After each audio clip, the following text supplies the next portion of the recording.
So today's webinar is Radon in Canada, Understanding Regulation and Building Codes, with our guest, Pam Warkentin, Executive Director of the Canadian Association of Radon Scientists and Technologists, CARST, and the Canadian National Radon Proficiency Program, C-NRPP.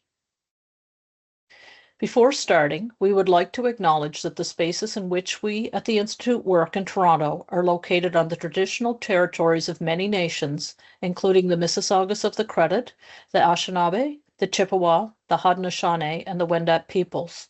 Fergal Nolan National Laboratories in Saskatoon is located on Treaty 6 territory and the homeland of the Métis people.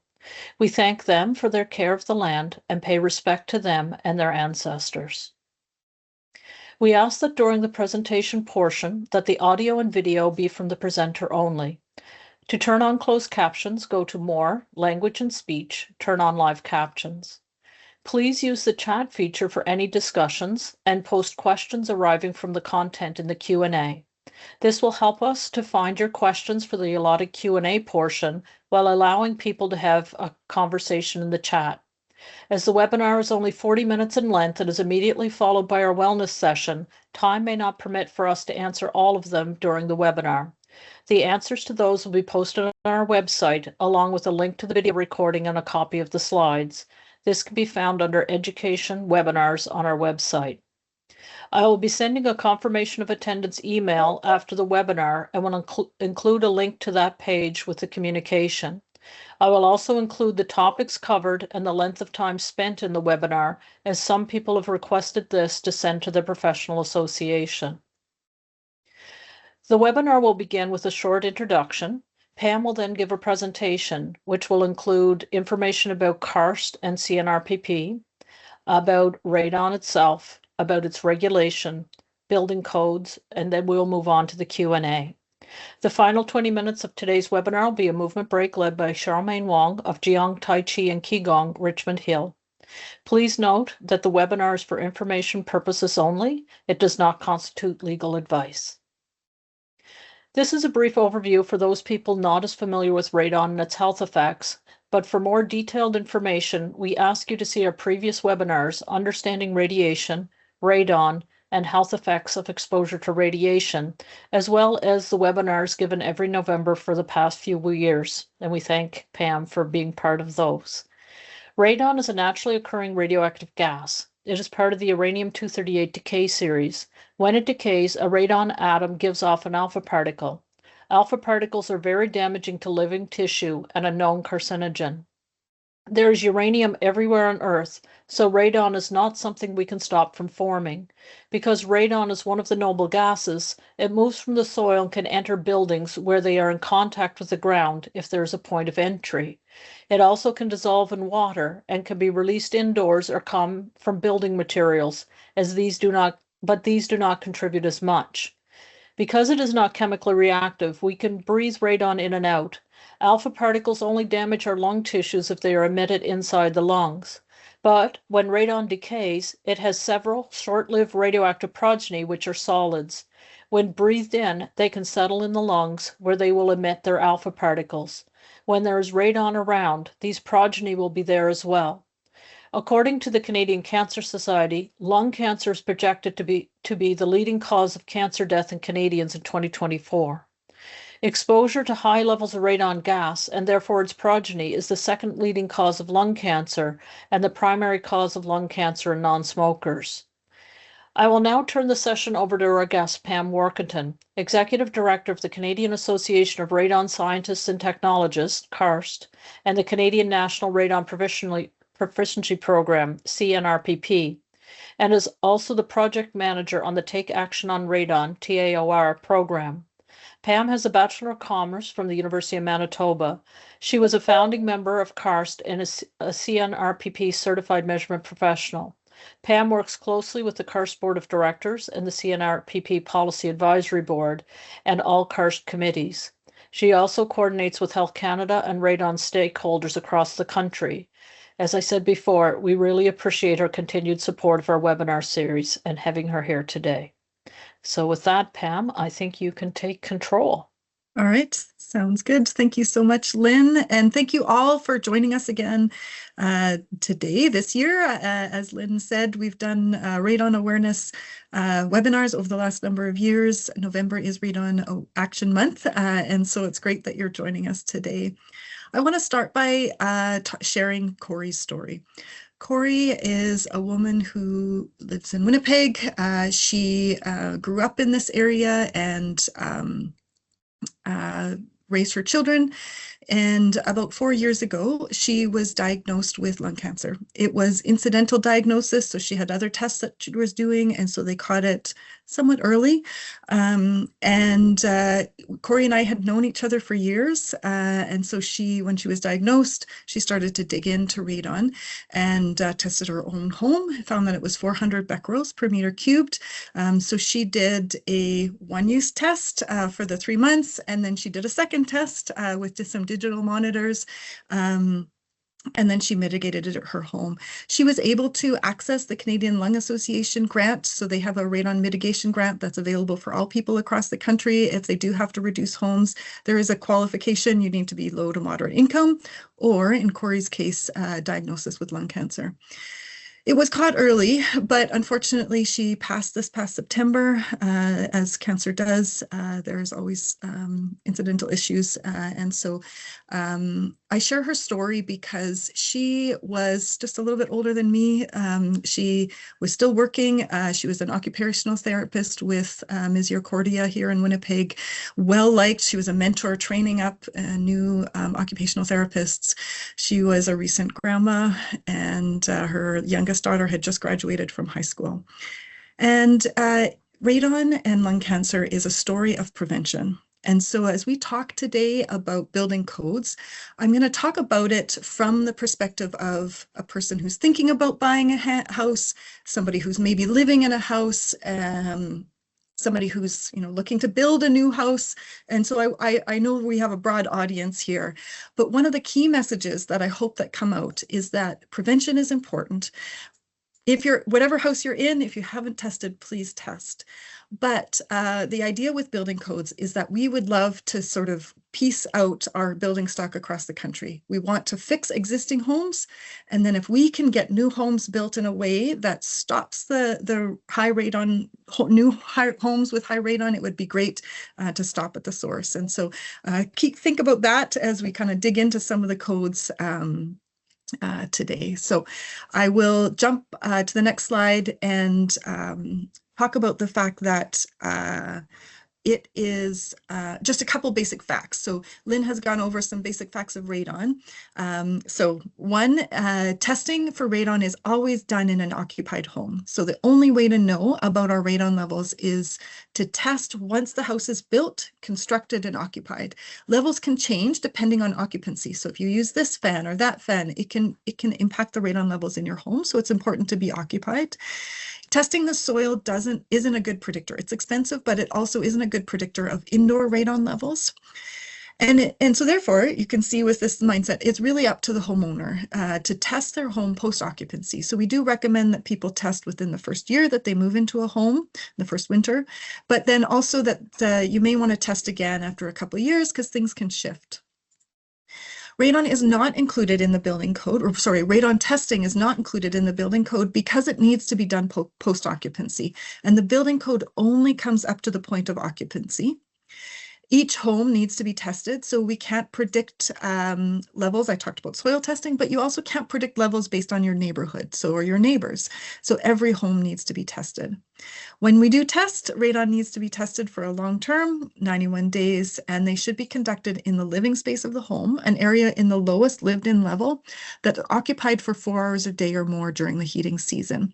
I did have a question recently about what if I'm thinking of renovating my basement. So, if you're thinking about occupying in the future, the basement might be a good place to test as well. But we talk about the lowest lived in home because we want to test for the long term. Lynn talked about the various organizations, but Take Action on Radon really is about awareness. C-NRPP is our national certification program. So that's where I do a lot of the work with training and certification. And then CARST is a national association trying to work together with various organizations, to bring radon standards and such together. And so I'll just quickly touch on some of the certification levels that C-NRPP has. We do have the measurement and the mitigation certification, but we also do have a certification for new construction. And then we also do research on the devices. So this I presented on last year, I think, with Brian, but we work together with RSIC on an annual review of digital monitors or electronic radon monitors. And so you can go on the C-NRPP website to see our list of approved. We are constantly warning people, like, buyer beware against devices that are not approved. And so you can see this long list of red X's now. All right, now I just want to quickly touch on mitigation, because it is an important thing to be thinking about when we start to dig into building codes. So just to remind you that when we mitigate radon, the concept is to provide a pathway for the gas to go up and out of the house. So mitigation is the most typical way of reducing radon in a home. And in a house that has a concrete slab, it would include a pipe that goes down through into this subslab space, into the concrete space, to provide a pathway up and out. And ideally, as a good radiation principle, right, we want to reduce levels to as low as reasonably achievable. And so the radon mitigation system, when installed properly, reduces levels to as low as possible, and really to background levels. A couple of key principles is this well-sealed foundation. So if you've got a concrete floor in your basement, you'll want to make sure that that's well sealed for two reasons. One is that then it makes the pipe and fan work more efficiently. So there can be a smaller fan and it will work efficiently to draw air across the full footprint of the building or the home to reduce levels to as low as possible, but also because it will prevent any gas from conditioned air, being drawn down into that subslab space. So we don't want to lose air that you've just heated, but we also want to make sure that the conditioned space is that you're not losing energy efficiency there, that it's only drawing from the subslab space. Okay. Now, and then there is a standard for post-mitigation for existing homes that we use. And so you can find details here. So I put a few slides, and yes, we will be sharing the slides out. So Lynn had mentioned that she'll post those on and send an email out after the webinar.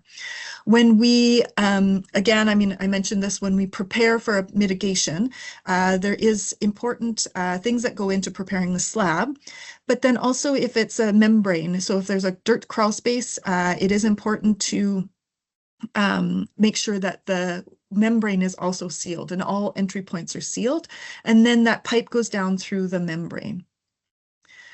And so the whole point of this is to reverse the pressures. And so this gives a really nice picture. This is thanks to Bruce Decker, and I think he got it from one of his colleagues.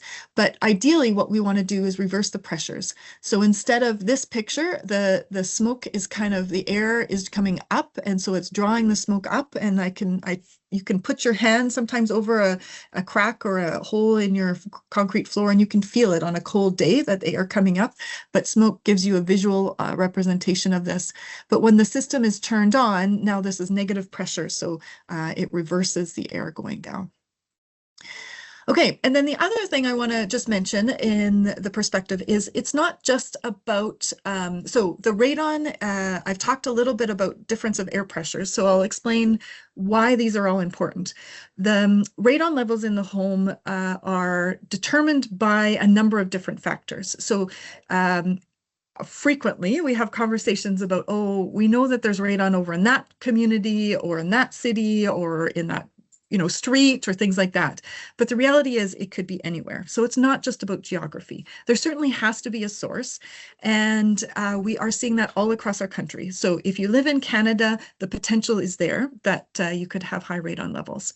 But then the way that we construct our homes can impact it. And then the way that we use our homes can impact it. So we can't predict it. We have tried to do some research, and I know there's continued research trying to say, well, which home, is there factors that we can point to that can cause it? And there certainly are things that impact it, such as gaps in the soil, dirt floor crawl spaces, and things can allow that air in. But then it is also the way that we use our home. And so different fans that can now draw that air in. So when we're thinking about the way the house is constructed, we tend to be focused a lot on sealing the roof and the sides of the house. But as we dig into the construction, the building codes, we're going to be talking a lot more about the foundation and the ceiling and things like that. And so most of the time I'm going to talk about residential construction, but I did want to touch on large buildings. So some of you may be involved with non-residential buildings. And so in the building code, there is information about radon in those sections of the building code that are non-residential. So part 5 and 6 references the radon. It does reference these two documents that I've shown on the screen. So the ASHRAE and the EPA documents, and I'll dig into these in a little bit. There is part 6 and part 5, we'll talk about it. So 6 talks about good engineering practice, and it directly references the EPA document. I also was just going to note in the Ontario Building Code, so I'll talk about the reference of the different building codes in a minute, but the Ontario Building Code is the only one that is actually named specific regions. But since then, we've done more radon surveys and realized it's not just in those regions, but it still is kept in, this wording is still kept in the code. And so it does impact kind of the way that the code is played out. But I wanted to draw it to your attention because like, again, as I said, it's all of across our country. So we really aren't isolating and saying it's in certain areas. We know it's in certain areas, but it is across our country. Even though we don't have the data in some areas, doesn't mean that it's not there.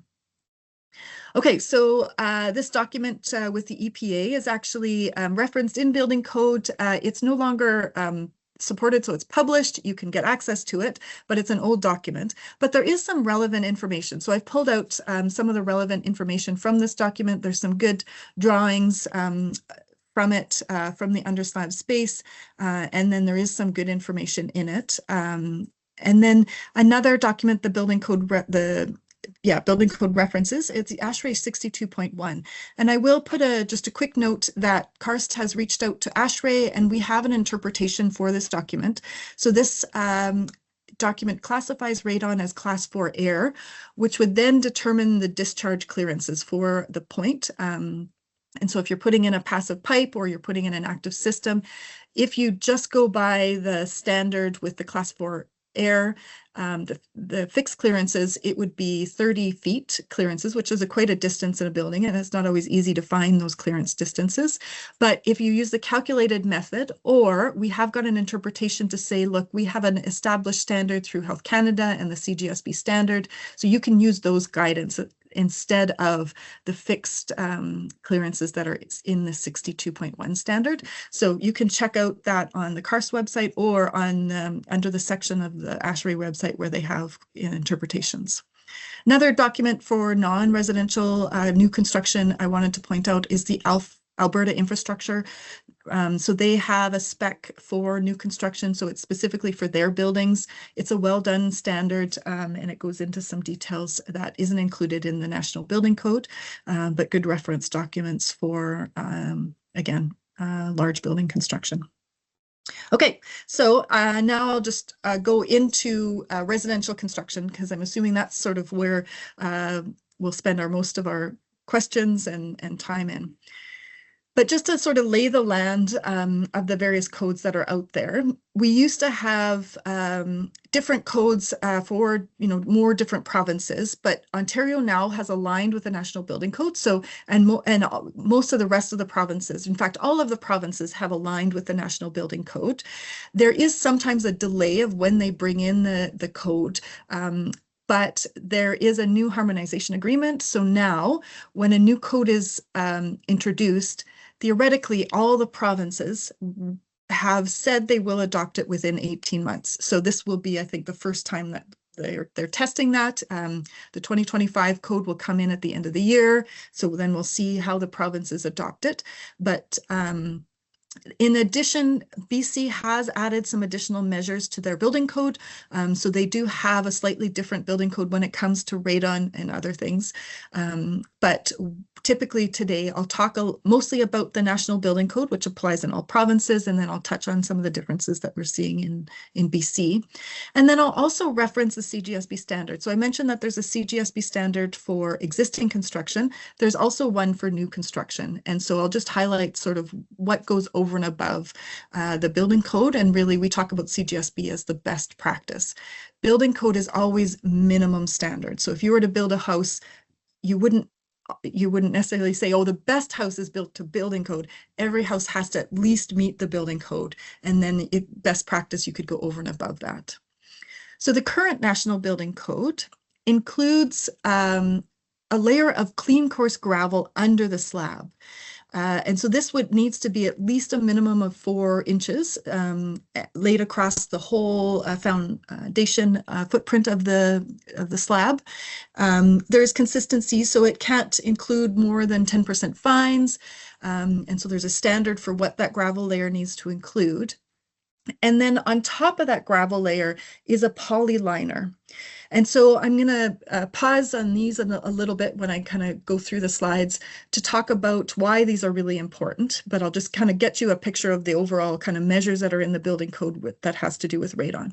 So then there's this poly membrane, and ideally it would be well sealed when it overlaps, but then also all access points. So, you know, in a new construction in the ground, there'll be lots of pipes and things that are coming through for different utilities.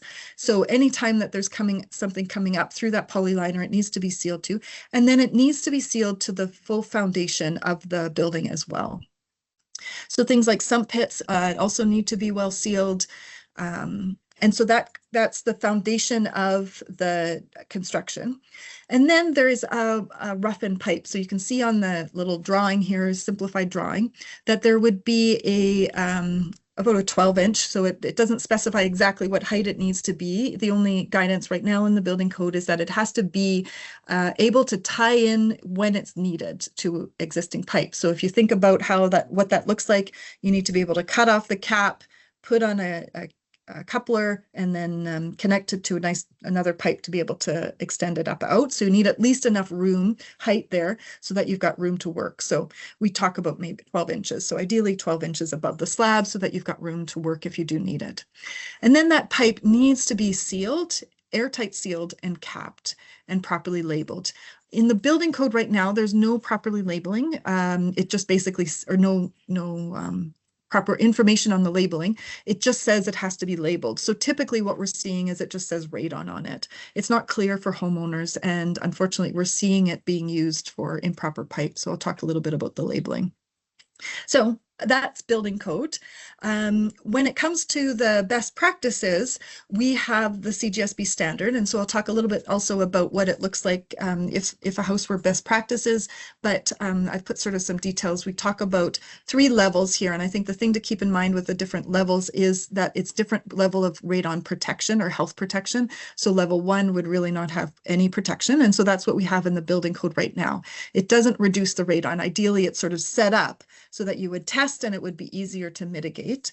Level 2 would be a passive system, and that would provide some protection. So ideally, if a passive system is installed properly, there would be some stack effect of the gas, and that may have, and research shows that it does have some level of reduction.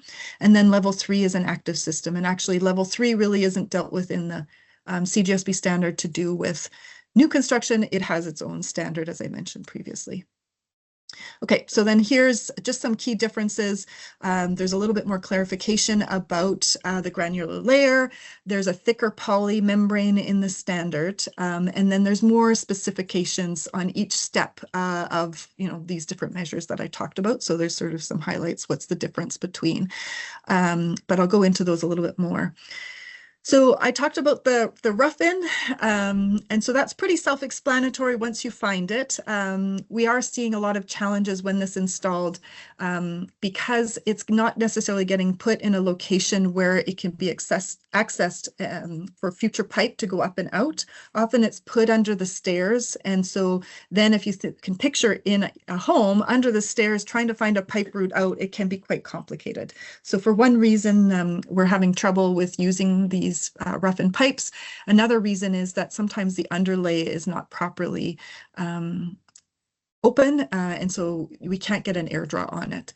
But the biggest concern is that originally when we were starting to inspect these, we weren't seeing them capped. And so then if they are open in the bottom, this is actually introducing. So these do need to be capped and properly labeled. And so we are doing a lot of education with building officials and builders to make sure that those are properly labeled. But if it ties in properly, and so these are sort of some drawings from the standard, so this is best practice. Building code basically just says it has to be, go open under the slab, and then so that it does have that air open to the air, so it's drawing air from the middle of the slab. But the CGSB standard goes into more detail to make sure that that is actually accessible under the slab. And so as I talked about mitigation earlier, you can see how it really is important to get levels as low as possible, that we want this one point to be able to draw air from the full footprint. And so that's why it's really important that the granular layer is there. That's why it's really important that this pipe is drawing air from that granular layer, and that it's actually done. All this under the slab work that you really never see is done properly so that it can be a really effective system for reducing levels to as low as possible. And then there's different, so yeah, this picture kind of shows you ideally what the pipe route would be, just up and out, a really simple system. It means that there doesn't need to be as large a fan. There's less sound or noise issues with a fan. When you have lots of pipe and joints, that can increase the sound from the movement of air. So ideally, we want a really nice and simple system, up and out. And then it uses less pipe, which most of us would prefer. Less pipe means cheaper. Less pipe means less issues of taking up space in our home as well. Now, I talked about, that is minimum standards. Best practices could include a passive system. And so this would be a full pipe that now would actually extend up out of the house. And this is what we're starting to see go into the next version of the building code. So what I've talked about up till now has all been current building code, but as of 2025, there will be a new building code published by the end of this year. And that is set to be actually a full passive system. So that would be not just the capped pipe, it would be fully up and out of the house or the dwelling. Okay, so then I mentioned a little bit about labeling. One of the biggest concerns is that a lot of times the word radon is just written on the top of the pipe in Sharpie, and we're seeing these pipes be now used for things other than radon. So plumbing fixtures are put on them, and that's a significant issue now, bigger, than the radon, because now you've got a larger cost to fix that. So we have been advocating for building officials and builders to put on proper labeling, and the CGSB standard does give some good wording in there. So we've used that as a reference to say, hey, why not put this wording on? Don't just go with the code, but go above the code. And then it would be properly labeled so that the homeowner understands what the system is and has more information about where to go to find more resources about how to test for radon. Okay, now I mentioned that the National Building Code is different than the BC Building Code. And so the BC Building Code basically already has this full passive system in it. So it has come in over the last few years. It came in as a table, so regionally in certain areas, but now it's applied across the entire province. And so they have, as a province, been installing this full system that would be extended out the top of the roof.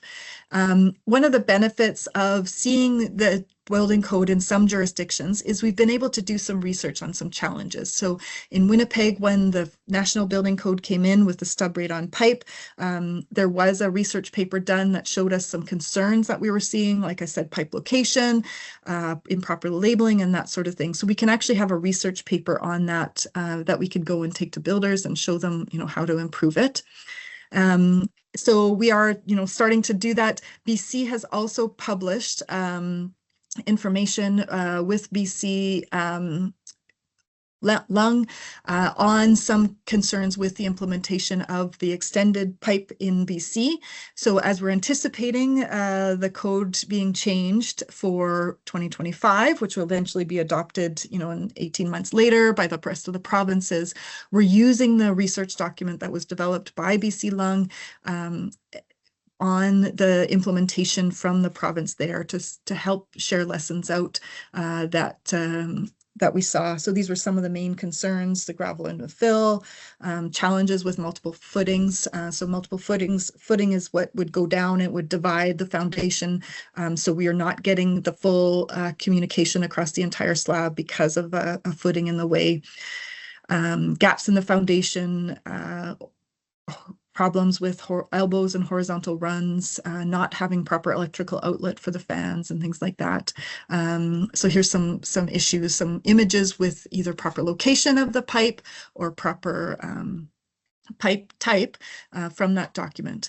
So as we're starting to see and anticipate that this code will be adopted across the country, we are trying to get ahead of it with some education, trying to encourage people to, think about the eventual mitigation system and what it looks like, so that when they're building it from the start, we really would love to see these systems installed properly. The benefit of a well-installed system at the point of construction is, one, if it's well sealed, it could reduce the amount of radon that's coming in ideally. If it doesn't stop the radon from coming in, it could at least set us up so that a mitigation system is going to work more effectively. We could have a reduced fan, a smaller fan, so less energy use, more efficient pipe route because it's already designed in the house, so it's not impacting the building space or the living space at all. Okay, so that's kind of some high-level highlights about the National Building Code. Wanted to make sure that we had some time for questions, so let me know if you have any questions. While you're doing that, I have a couple of announcements for you. I did want to note, so there is a there is a home warranty program across our country. Ontario is the only province that has a mandatory home warranty program. So all the homes in Ontario are covered by Tarion warranty.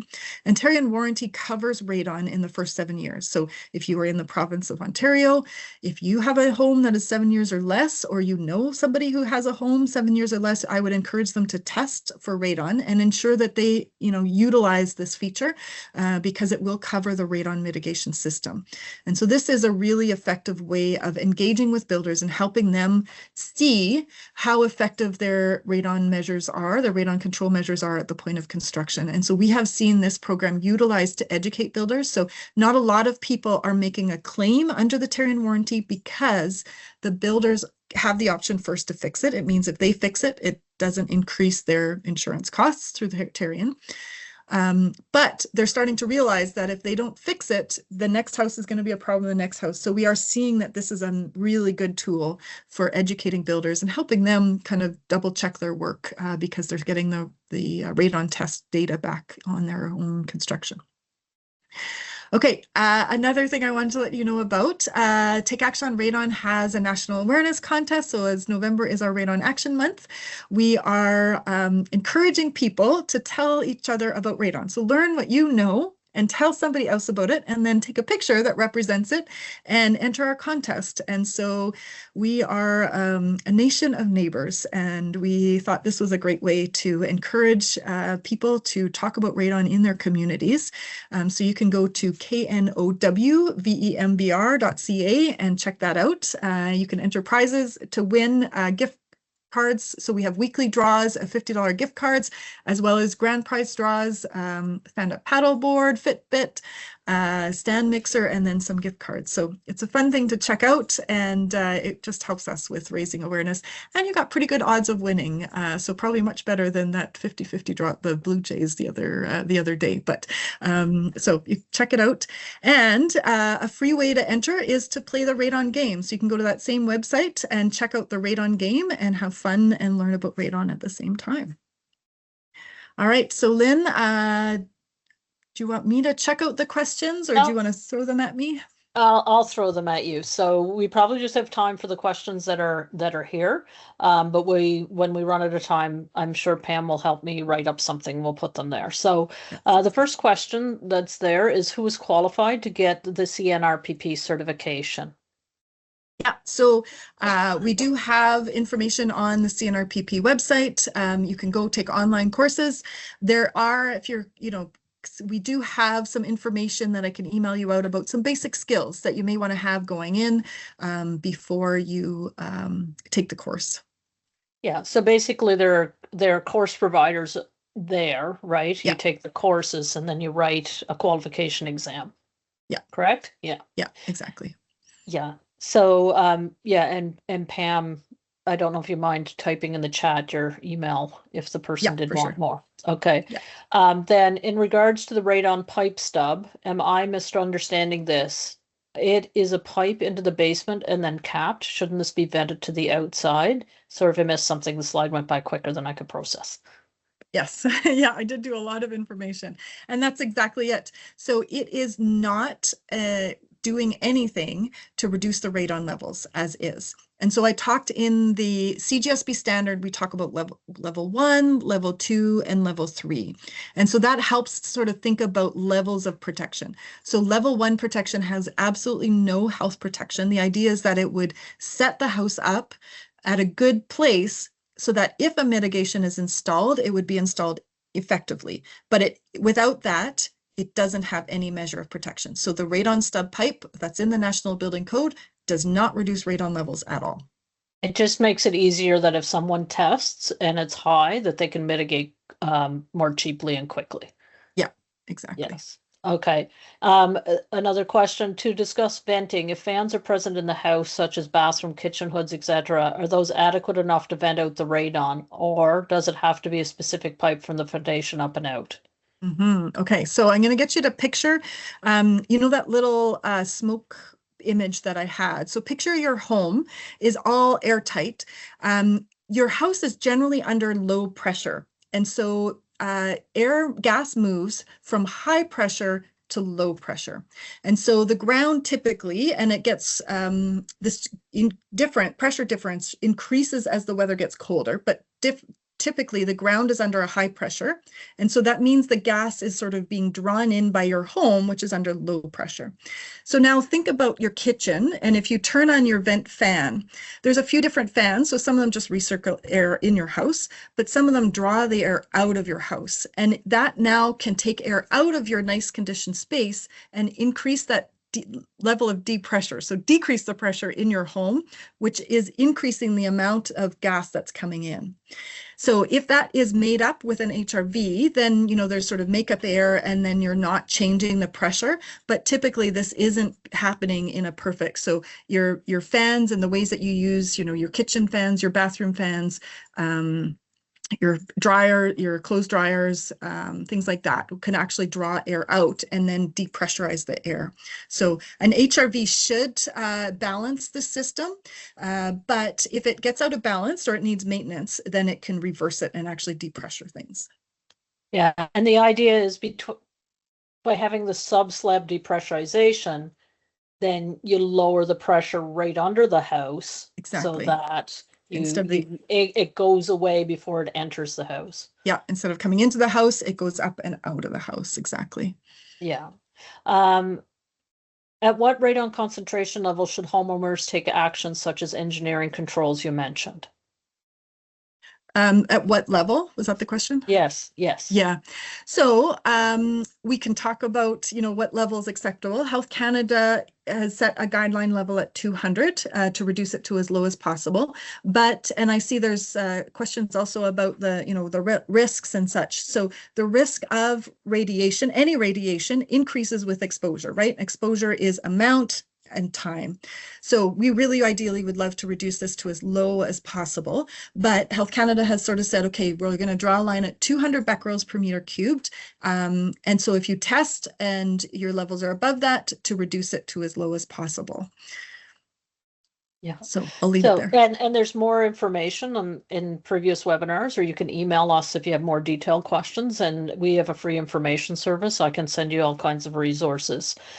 Just looking at, so could the rough-in for radon mitigation actually increase indoor radon if the pipe is not sealed and the fan is never installed? Yes, 100%. Yeah. And so we are trying to do awareness to make sure people understand that. Yeah. There's a lot of chatter on social media about quality problems with new residential construction on just the bare basic building code requirements. These systems seem complex. How likely is it then that a typical residential builder can accomplish these installations successfully without direct supervision from a homeowner or a third-party home inspector? Any suggestions? Yeah. I agree. Yeah, we're having concerns with the rough-in pipe, and it's way less complicated than what the next step with the passive system is. That's why we are utilizing these research papers that have shown some concrete, and many of our certified professionals have been sending me photos and videos to sort of be able to use those as education tools for the builders and the building code officials. So our first step has been informing the building officials. They are kind of the stopgap. So they're the ones who do not permit things and don't allow the construction to go forward if they see issues. So we've been working hard to try and get information out to the building officials across the country. And then we have been trying to educate the builders. They're not as easy to get to. Certainly the customer is helpful in determining their actions. So educating general public to say, look, these are things that are important and you need to sort of hold your builders accountable would be helpful. We have been trying to go and do education at the building levels. And I will say that the last 2 years, we have seen a marked difference in the education and the willingness to discuss radon from the builders across the country than ever before. So we definitely are seeing progress there. Okay, I think that we're okay to go probably 12:45. I hope Charmaine is okay with that. But how much does the pressure under the house drop when a mitigation system is installed in millimeters of mercury? That is that number? I do not know that number. Yep. Right off the top of your head? Yeah, exactly. And the reality is it changes by house and it changes by season. So as I said, there's different pressures the way that you build a house. But I will say that when you hire a C-NRPP professional, they install it in such a way that that system is effective at the worst case. So they will do pressures testing and they will do some really great the calculations to ensure that the system is installed properly, to ensure that the fan is installed for the right size to make that right amount. And so ideally what we want is at the worst case, and that's right, we don't use mercury, we do typically use Pascal in inches of water column. So yeah.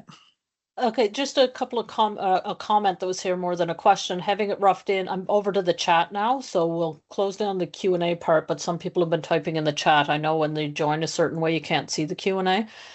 So having it roughed in is great, but one of the problems is that when you test all corners of the house, the rough-in is never installed where the radon level are highest and needs to be redone.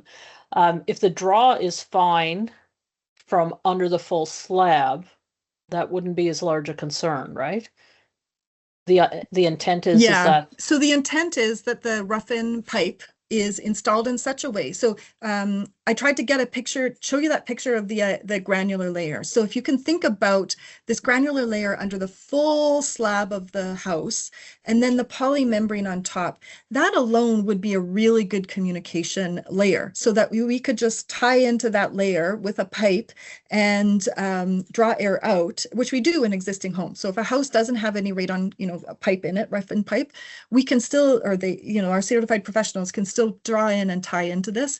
But yeah, we are seeing a lot of problems with the rough-in pipe. It's not installed in the right location. It's not installed properly. It's all sorts of reasons why. Yeah.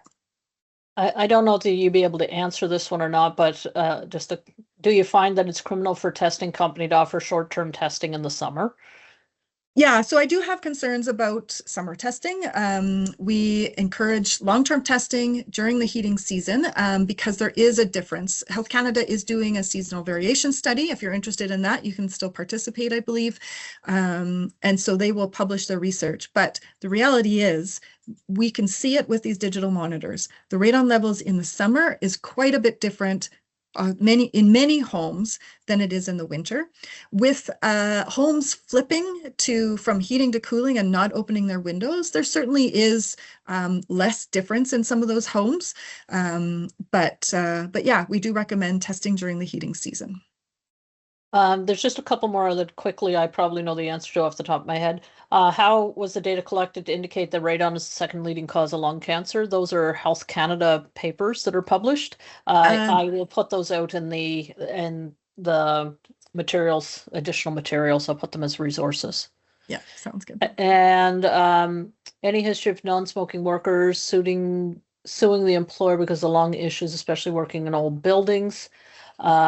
The reason the Institute was formed had to do with the Elliott Lake mining disaster, where there was excessive lung cancers and silicosis in the miners of Elliott Lake. So I don't know if there was lawsuits that came from that, but it is an incident that changed all the occupational health and safety across the country. Yeah, the only lawsuit I'm aware of is from Newfoundland from the 1950s. So it's an old one, but yeah, we haven't seen it in current day. Do you find passive homes are more at risk? So ideally, passive homes would be built in such a way that they wouldn't be, that they would have neutral pressures. And so, yeah, so if it's done well, theoretically, they wouldn't have the same issues with the air coming in. But every home should be tested regardless of how it's constructed. And then I know the answer to this one off the top of my head. It says Canada is 200 becquerel per cubic meter, the US 148, World Health Organization 100. Radon is what's considered an existing radiation exposure. If you look to the International Commission on Radiological Protection's documents on how to handle existing exposure, it's something that is here on the planet, that there are guidelines put out as to what, and then they give a range of between, I think it's 100 and 300, depending on the amount of uranium or natural background there is in a location. And Canada tends to have a higher level of, we have uranium, we have uranium mining in various parts across the country. So our recommendation is a little bit higher. I don't know if you have further comment on that, Pam. I mean, lower is always better when it comes to radiation exposure. But yeah, Health Canada set the guideline at 200. I talked to Bliss Tracy, who was chaired that committee, and asked him, why? Why did you decide on this? His perspective was we shot for the middle. Like Lynn said, World Health Organization recommendations set it somewhere between 1 and 300. And so they picked the middle ground. There was some questions of whether or not radon mitigation was even effective reducing under 200. So we see in our American neighbors that they shoot for just below their guidance. So their systems are not more effective than ours. And so they have challenges when they try to reduce their levels because they don't have data showing how low they go. We are seeing that our systems are really well designed. So we have a good research and good method of installing our radon mitigation systems with our certified professionals. We're seeing radon levels well below 100. So maybe there is some possibility that Health Canada could change that eventually, but yeah, right now it's 200. Okay, someone's said that it's been a long time since it checked, but that with regards to 200 becquerel per meter cube, the norm mitigation required 800 becquerel per meter cubed. RP management required for standard for workplace across Canada. I know that I'm pretty sure in the federal labor code that's where the 800 is coming from, that hasn't changed, correct? It has. So Or, the Canadian oh, Labor right. Code has been changed, but it hasn't been published yet. So it Okay. has been, so we're waiting for the public change. Yeah. Okay. Okay. So that's been put through. In terms of measuring radon in homes, if you check out the CARST website, you can use a radon measurement professional. But if you are doing your own testing, there's a number of places to get test kit, and it's recommended that you do a test over 90 days. And sorry, I'll turn it over to Pam to say a little bit more. I have a bit of a Yeah. thing going on. So yeah, test for 90 days. You can, on the Take Action on Radon website, there is a list of providers. So you can go and get a one-use test, or you can purchase a digital electronic monitor, and C-NRPP has a list, a consumer report of ones that you should be looking for there. So make sure that you buy one that's recommended long-term test. Yeah. Okay, so with this, I think we better close off that. We will take away the remaining questions in the Q&A and the chat. And Pam, she's pretty helpful. I'm sure she might answer what I don't know. Yeah. So thank you, Pam, for being here. This was very insightful. The pictures were appreciated. And again, you can check out, you can always send information. You can ask email info@radiationsafety.ca, give us a call on our 1-800 number, check out our website. We have information there as well.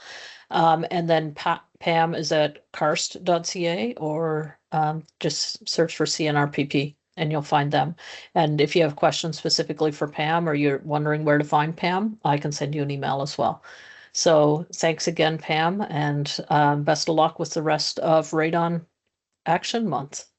Sounds good. Thanks so much, Lynn. Thank you all for your interest in this topic. Okay, and now what we're going to do is stop sharing, and I'll turn things over to Charmaine. So for those that can stay for the full 20 minutes, appreciate it. We're here. Remember, it's whole body wellness. We don't want to just worry about our physical body, but also about, getting ourselves moving around, but kind of a relaxation thing. So with that, we'll have our Tai Chi. And I think that, are you able to share, Charmaine? Yep. All right. All right. You may have to take control. Okay. So. I can hear the music. Okay, you can hear the music, and can you see me now through the Yes, camera? I can see you too. Good, very good. All right, so hi everybody, welcome to the Tai Chi session. We all need to look after our health, and Tai Chi is a very effective way for us to exercise our body in a gentle manner, and so this is actually appropriate for all levels. I represent the school Ji Hong Tai Chi and Qigong, and the school is located in Richmond Hill. We have a proper school facility in Richmond Hill. I'm just doing this virtual session out of my home basement here. So feel free to visit our website, and we have new classes coming in January as well. So with that being said, let's get started. Now, why don't you get off the chair? So we're gonna start doing our exercises. So first with our feet together. All right, so we're just gonna do some warm-up exercises. Now with your feet on your right foot, with your weight on your right foot, let's step out our left foot to about shoulder width apart. Okay. Now the first warm-up exercise, we're going to just stretch ourselves and do some breathing. All right. So first of all, put your fingers together, and then you're going to bring the hands up to about chest height. Keep your shoulders relaxed. Then turn your palms towards the ceiling, and you try to stretch upward as you breathe in. And then you can relax your hands, bring the arms down the sides, do a little bit of a sitting down motion, a high squat as you breathe out. Then we're going to repeat that. Bring the hands up, standing up. Imagine you're going to extend your spine towards the ceiling as you stretch your arms up, breathing in. And then you relax your hands, relax your arms, bring them back down, breathe out. and do a high squat. You don't have to go very low. Let's do that a couple more times. Breathe in, stretch. Breathe out, slowly come back down. Now, Tai Chi or Qigong, they're both done with slow, continuous, flowy movements. That's how you put energy into your body. All right, so again, breathe in, breathe out. One last time. This is a good exercise for you to even do in the office. So after sitting for a couple of hours, every now and then you should try to get up and try to do this exercise to rejuvenate your body. All right. Okay, now then you can step your left foot back together with the right foot.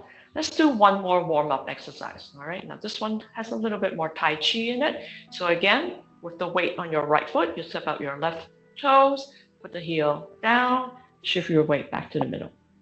All right, now for this one, we bring our arms up the sides. You want to imagine you have really long arms extending and extending upward without raising your shoulders. Keep your body relaxed. Then as you sit down, imagine you're using your body weight, pulling something heavy from above, and then you can drop the hands and stand back up, and we'll continue with the second repetition of the same move. Make sure your shoulders are not raised. You try to just extend without stiffening up. And do that again. This movement can be done also with breathing. And typically we breathe in as we raise our arms. Make sure you feel extended, but not stiffened. And we breathe out slowly as we come down. And stand back up. The whole body, extend, feeling just big, without stiffening any muscles. You draw down, using your body weight going down. Again, without really stiffening up any muscles. One last time with that.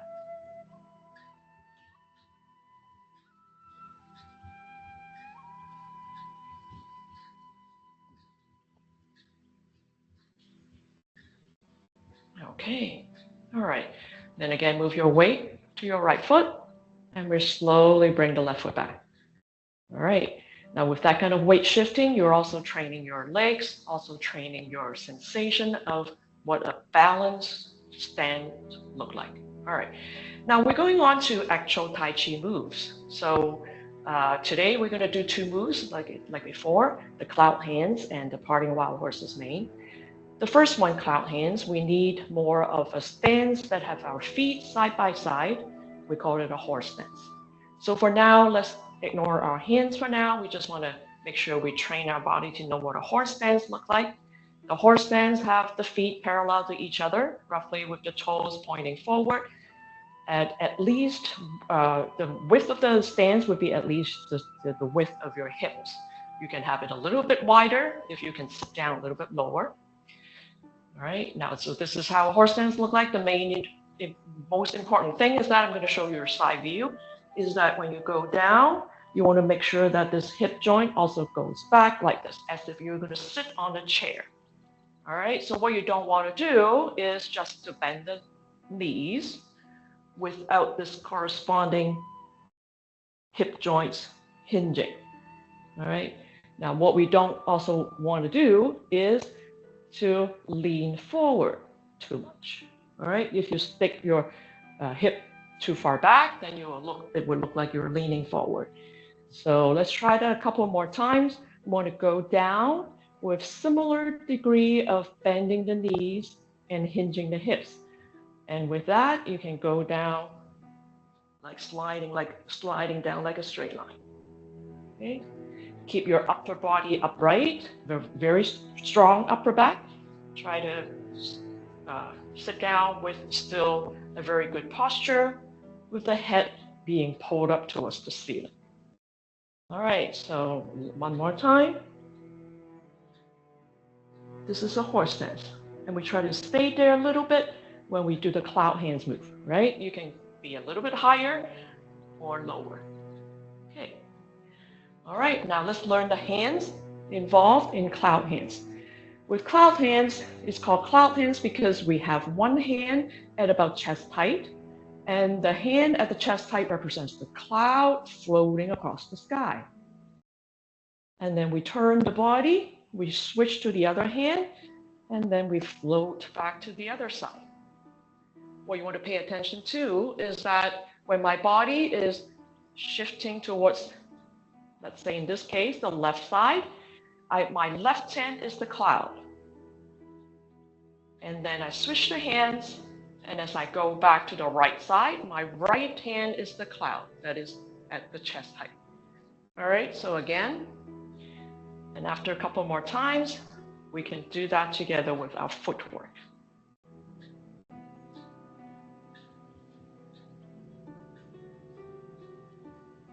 Okay, all right. Now let's do that together with our footwork. So for cloud hands, we're going to step sideways with our feet maintained more or less in a horse stance, the one we were doing just now. So let's say I'm going to move from this direction to that direction, moving left. So I would have my left hand on top as the cloud, the other hand just with the palm facing down, slightly beside or in front of the body. You can go down a little bit into a horse stance. Now, so put the weight on your right foot to get ready to step to the left, a little bit wider. And then we're going to shift our weight to that other leg, moving across. And then we're going to switch our hands and take the right foot to bring it a little bit back closer to with the left foot and move the weight to the right foot. Let's switch the hands and step. In the meantime, try to maintain that horse stance as if you were sitting on a high bar stool, sitting down with the hip going back a little. Switch your hands and go. Switch the hands and go. We're doing this slowly so that your body really feels the sensations of all the movements inside the body, as well as we're going to have better training of our lower body. All right, so now let's go back to this side now. I'm running out of space. So step. When I go to my right side, make sure this hand is at the top there on chest height. And then I switch and go back to the left side. I switch, go to the right side. Switch, go back to the left side. You're developing your balance and your strength through the movements in your lower body, footwork. And also when you have rounded arms, you can feel the energy circulating throughout the body.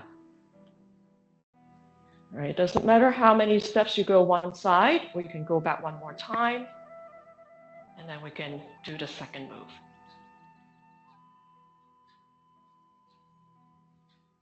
This requires a little bit of the coordination of all the four limbs. So your hands and your feet coordinated. That would also be training your brain.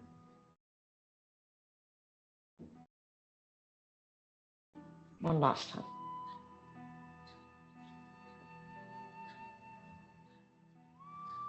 All right, now you can put the hands back down. All right. Now then, I'm going to show you the second move. You can also follow along. Just now, we were doing the horse stance. This one requires what we call a bowl stance. A bowl being like B-O-W, looks like a bowl with the front leg, a little bit knee bent there. The back leg, more or less straight. Now, this is based on a Yang style Tai Chi. Front toes pointing towards the front, back toes pointing out by about 30 to 45 degrees. All right, and then the weight distribution is such that there's about at least like 60% to about 70% of the weight on the front leg. The back leg being back there absorbs the rest of your weight. Now don't lift the back heel, right? So keep the back heel there. The body is still more or less upright You don't want to lean forward like this, sticking up the tailbone. You want to tuck in slightly, move your tailbone, and keep your head pulling up. Let's switch to the other leg. With this both stance, again, you're further training your weight distribution so that your legs can be trained and strengthened. All right. Okay, now let's learn how to step out with the both stance. So we step forward one step with a sequence of those. That would be the infamous Tai Chi walk. But today we won't be able to go into that. We're just going to take one step forward at a time. So let's say we are going to take a step forward with the left foot. So what we want to do is the right foot, you turn it out to 45 degrees to start, because that would form the back leg. Move the weight entirely to your right foot, and then step forward with the left heel. Make sure the heel is placed a little bit wider, all right, so that it's about your hips width. Then put your toes back down to form the bow stance. All right, now let's come back and let's practice the other side. Let's say now this time we're going to turn the left toes out to 45 degrees. And you also want to turn the body a little bit to 45 degrees to match the direction of the left toes. Then you're going to put out the right heel. And as you shift your weight towards the front foot, when you put the toes down, you turn the body and square back towards the front. All right, now let's just do that one more time, left and right, and then we're going to add our hands. Turn the right toes out, the body also matching 45 degrees to that direction. Make sure you keep the knees and the hip joints bent so that you can kind of like sit on that leg. Put out the heel and slowly transfer weight to the front foot with the body turning back to square to the front. All right, now let's practice the other side. Turn your left toes out 45 degrees. Move the weight to your left foot. Body slightly facing the direction. Put out the right heel, slowly if you can, gently. And then you put the toes down and shift your weight to form the bow stance. Okay, now with that, let's practice the hands involved with parting wild horse's mane. That's the name of the move. So first you form a hold ball. Let's say using the right hand on top, the left hand at the bottom. Palms are now more or less facing towards each other. And you kind of hold the ball as if you're holding a ball between your palms. The upper palm about chest height, the lower palm about waist height. All right. So this is the right hold ball with the right hand on top. And now this is the left hold ball with the left hand on the top. Now we also have to coordinate our hands with our feet. All right. So first when we go for a hold ball and to a parting wild horse's mane, we just separate the arms. All right. So let's say we do that again. When we have a right hold ball, the left palm at the bottom there, it goes a little bit diagonally from the bottom corner to the upper corner on the other side. And the top hand just press down towards the front. All right, so a little bit of a side view here. From the right hold ball, I'm going to use my body turn, open the arms, and put the other hand in slightly in front of the body. It will be the same thing on the other side, the left hold ball. Left hand on top, right hand at the bottom. And then I'm going to open both arms with the help of a slight body turn. The bottom hand goes to the opposite corner with the palm still facing up. The other hand just press down with the palm facing down. One more time, the same direction. Turn and open. Parting wild horse's mane, as if you are trying to smooth the hair, smooth the mane of a wild horse. All right, now in terms of coordinating the hands and the footwork, we have to remember that. Now, let's say we're going to do the footwork like we did. Now my weight is going to be on my right foot. As it turns out at 45 degrees, I'm getting ready to step my left foot forward. So I need to do a right hold ball. The right hand should be on top with the left hand at the bottom. Then I'm going to step my left foot, left heel forward. And then as I shift weight forward and also turning the body, I'm going to part the wild horse's mane. All right, so let's try that again. Right side turn out 45 degrees. My weight is on my right foot now, so I have to do a right whole ball with the right hand on top. Then I'm going to step forward with my left heel. And then I'm going to move the weight so that I form a bowl stance. At the same time, I'm opening the arms to do the movement parting while horses mane. One last time on the same side, and we'll practice the other side. Turn your right toes out 45 degrees. Shift your weight to the right foot. Do a right whole ball. Slowly step out the other heel, the left heel. And then we're going to move the weight and open the arms. Now my body is facing the front. Okay, let's practice the other side, but it's this exactly the same. It's just a mirror image. Turn out the left toes to 45 degrees. Move the weight to your left now, getting ready to step the right foot. Because the weight is on the left, we do a left whole ball, the left hand on top. Then we're going to step out the right foot, right heel. And as we shift weight into the bowl stance, we're going to open those arms, parting while horses mane. Let's practice the same side a couple more times, and then we'll just do some cool down moves to finish the session. Move the weight to the left now with the left toes turned out, left whole ball. Step, right heel, and then as we put down the toes, shifting weight to the front, parting while horses mane. One more time. Left toes turned out, 45 degrees. Move the weight entirely to your left foot. You can still leave the other foot on the ground for now. Once the whole ball is ready, put down that heel gently, and then move the weight and do the parting while horses mane. All right. Okay. Now, so that was just a quick demonstration, and hopefully you were able to follow along. Now with that, we're going to do just a couple of times of some cool down movements and to conclude the session. All right, so now with your feet back to shoulder width apart now. We're going to just open the arms sideways, bring the arms to the front of the chest, and then we're going to put down the arms. And then let's do that a couple more times. You can breathe in, breathe out. One last time. Make sure you still keep your shoulders and arms relaxed, but you want to feel extended. And now down. Okay, now so with that done, thank you for having us for this session. I'll turn it over back to Lynn. Thank you, Charmaine, so much for being with us here today and for letting us go a little bit over time into and taking care of that. So yeah, we will have some more webinars coming up in the new year. And again, hopefully, Charmaine, you'll be able to join us then.